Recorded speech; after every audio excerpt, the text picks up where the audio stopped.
Many problems that human beings are suffering is simply because we have lost that awareness as to how to be in sync with the many forces.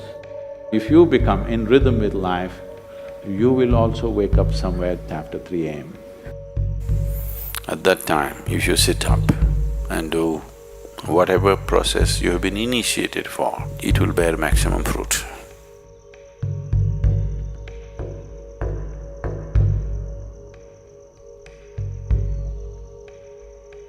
In the way the planet is spinning and what is happening, something very fundamental changes somewhere between 3:20 to 3:40. This is called Brahma Muhurtam. This is relevant only up to 33 degrees latitude.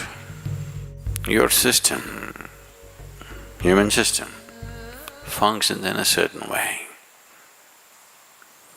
It is a possibility. So, there has been an awareness about making use of this possibility. Your life is a product of many things that we call as the universe, many things that we call as existence. So we are a consequence of a certain phenomenal happening that we call as cosmos. We are not an individual existence. So when you get in sync, certain things will happen. You know, there's a cicadas in where we are in Tennessee, the US ashram, they wake up once in 17 years. Can you beat it? They know it is 17 years and they come awake and they breed and they go back to sleep. They're keeping time once in 17 years, no alarm bell anywhere. Well, how is this? I'm saying they're in sync with nature. We have lost sync within nature and we think that is our nature. No.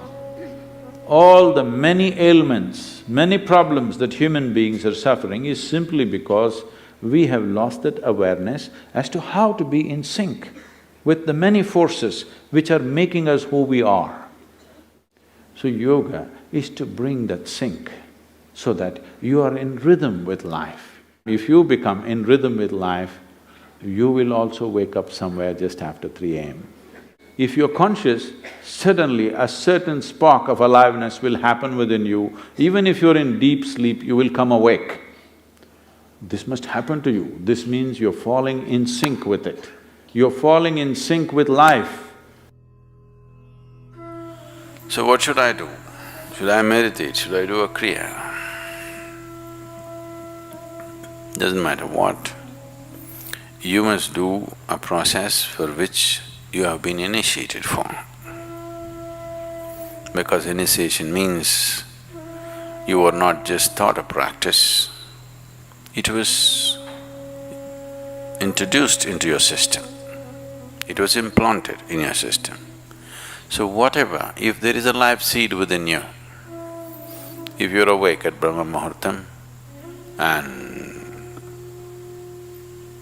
sit for whatever that practice is, it bears maximum fruit because of the way the planet is behaving in relation to your system. If you become aware in a certain way, a certain level of awareness is achieved within you, you will see, you will simply know when that time is. If you go to bed at the right time, you don't have to look at your watch. You will always know when it is 3:40, because the body will behave in a different way. At that time, if you sit up and do whatever process you have been initiated for, not what you picked up from a book, it will bear maximum fruit. The seed will get the necessary support at that time for it to sprout or spurt up more rapidly than at other times.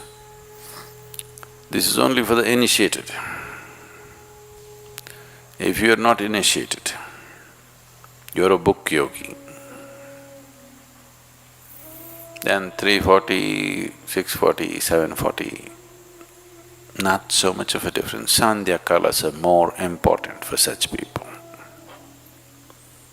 Sandhya means 20 minutes before sunrise, 20 minutes after sunrise, or 20 minutes before sunset and 20 minutes after sunset. The same goes for noon and midnight, but they're of a different nature.